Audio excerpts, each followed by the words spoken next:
Hello friends, welcome to இது நம்ம சமையலறை. இன்றைக்கி நம்ம சமையலறையில் சிக்கன் தந்தூரி எப்படி ரொம்ப ஈஸியாகவும் டேஸ்ட்டாகவும் வீட்டிலே செய்கிறேன்னு தான் பார்க்க போகிறோம். கடைகளில் கிடைக்கிற மாதிரி அதே ஸ்மோக்கி ஃப்ளேவரோட சூப்பராக செஞ்சிடலாம். இப்போலாம் எதுவுமே உண்டாக்காமல் அதே ஸ்மோக்கி ஃப்ளேவரோட தந்தூரி சிக்கன் பேனில் எப்படி செய்கிறேன்னு தான் பார்க்க போகிறோம். அதுக்கு முன்னாடி மறக்காமல் நம்மளோட சேனலை சப்ஸ்கிரைப் பண்ணிடுங்க, கூட இருக்கிற பெல் ஐக்கானை ப்ரெஸ் பண்ணிடுங்க. சிக்கன் தந்தூரி செய்கிறதுக்கு என்னென்ன திங்ஸ் தேவைன்னு பார்க்கலாம். 3 டேபிள் ஸ்பூன் நல்லா கெட்டியான தயிர் எடுத்திருக்கேன், 1/2 டீஸ்பூன் மஞ்சள் தூள், 1/2 டீஸ்பூன் மிளகுத்தூள், 2 டேபிள் ஸ்பூன் இஞ்சி பூண்டு paste, 2 table spoon chicken tandoori masala, இது ரெடிமேட் மசாலா, 1 எலுமிச்சப்பழம், 1 டேபிள் ஸ்பூன் மிளகாய்த்தூள், உப்பு தேவைக்கேற்ப. இப்போது நான் 2 சிக்கன் பீஸ் எடுத்திருக்கேன். உங்களுக்கு ஸ்கின்னோட பிடிக்கும்னா ஸ்கின்னோட கூட எடுத்துக்கலாம்.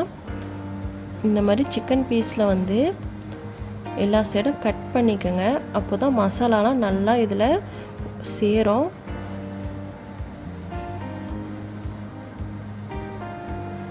இந்த மாதிரி கட்ஸ் போட்டுக்கோங்க, திருப்பியுமே கட்ஸ் போட்டுக்கணும்.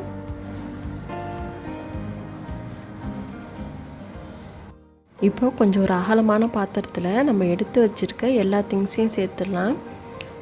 தயிர் வந்து கொஞ்சம் நல்லா கெட்டியான தயிர் தான் சேர்க்கணும், தண்ணி மாதிரி இருக்கிற தயிர் சேர்க்கக்கூடாது. அப்புறம் மசாலாலாம் ரொம்ப வாட்டரியாக ஆகிடும்.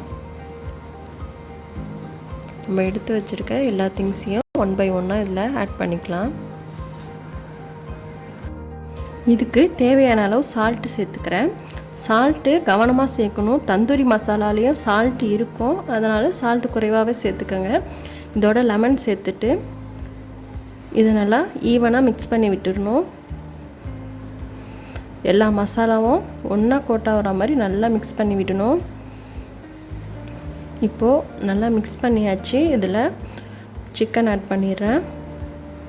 சிக்கன் ஆட் பண்ணிவிட்டு எல்லா சைடும் மசாலா படுற மாதிரி நல்லா மிக்ஸ் பண்ணி விடணும். நம்ம கட்ஸ் போட்ட இடத்துலலாம் நல்லா விரல்களை வச்சு இந்த மசாலாவை அப்ளை பண்ணி விட்டுக்கணும்.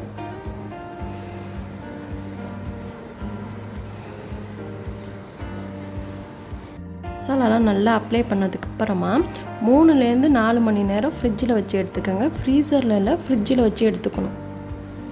4 ஹவர்ஸ் சிக்கன் நல்லா ஊறினதுக்கு அப்புறமா ஒரு பேனில் 1 டேபிள் ஸ்பூன் பட்டர் ஆட் பண்ணிக்கிறேன். பட்டர் நல்லா உருகுனதுக்கு அப்புறமா இதில் 2 டேபிள் ஸ்பூன் ஆயிலையும் சேர்த்துக்கிறேன். ரொம்ப அதிகமாக ஆயில் சேர்க்க வேணாம், இதுவே லாஸ்ட் வரைக்கும் நம்ம பொரிச்சு எடுக்கிறதுக்கு போதும்.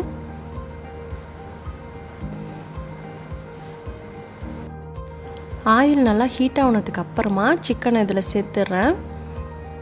இந்த மாதிரி பேனில் தான் சிக்கனை பொரிக்கணும்னு எந்த அவசியமும் இல்லை, தோசைக்கல் இருந்தால் கூட அதுலேயே வச்சு பொரிச்சிக்கலாம்.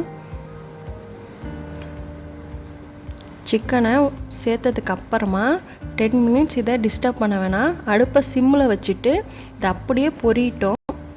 10 மினிட்ஸ்க்கு அப்புறமா இதை நம்ம பெரட்டி விட்டுக்கலாம்.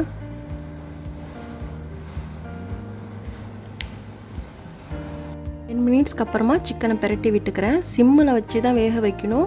அடுப்பை வேகமாக வச்சு வேக வச்சா மேலே இருக்கிற மசாலா மட்டும் தீஞ்சிடும், உள்ளார சிக்கன் வேகாது.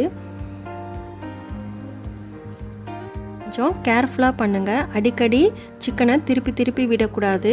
ஒன் சைடு 10 மினிட்ஸ் வெந்ததுக்கு அப்புறம் தான் இன்னொன்று சைடு திருப்பி விடணும், இல்லைனா மசாலாலாம் உங்களுக்கு தனியாக கரைஞ்சி வந்துடும். இப்போது 10 மினிட்ஸ்க்கு அப்புறமா மறுபடியுமே இந்த பக்கம் திருப்பி சிக்கனை குக் பண்ணிக்கிறேன். ஆயில் இல்லாமல் ட்ரையாக இருந்துச்சுன்னா 1 டேபிள் ஸ்பூன் பட்டர் யூஸ் பண்ணிக்கலாம். சிக்கன் 2 பக்கமும் நல்லா ஃப்ரை ஆனதுக்கு அப்புறமா 90% குக் ஆகிருக்கணும். அப்போது 2 மினிட்ஸ் போல் அடுப்பை ஹை ஃப்ளேம் பண்ணிவிட்டு திருப்பியுமே சிம்மில் வச்சிடணும். 90% வெந்ததுக்கப்புறமா சிக்கன் ஒன் சைடு சிம்மில் வச்சுட்டு இன்னும் அடுப்பில் இந்த மாதிரி ஒரு கறித்துண்டு பீஸை ஹீட் பண்ணிக்கணும். இது ஒரு 5 மினிட்ஸில் ஹீட் ஆகிடும். இப்போது சிக்கன் வந்து நல்லா குக் ஆகிடுச்சு, ரொம்ப சாஃப்டாக இருக்குது.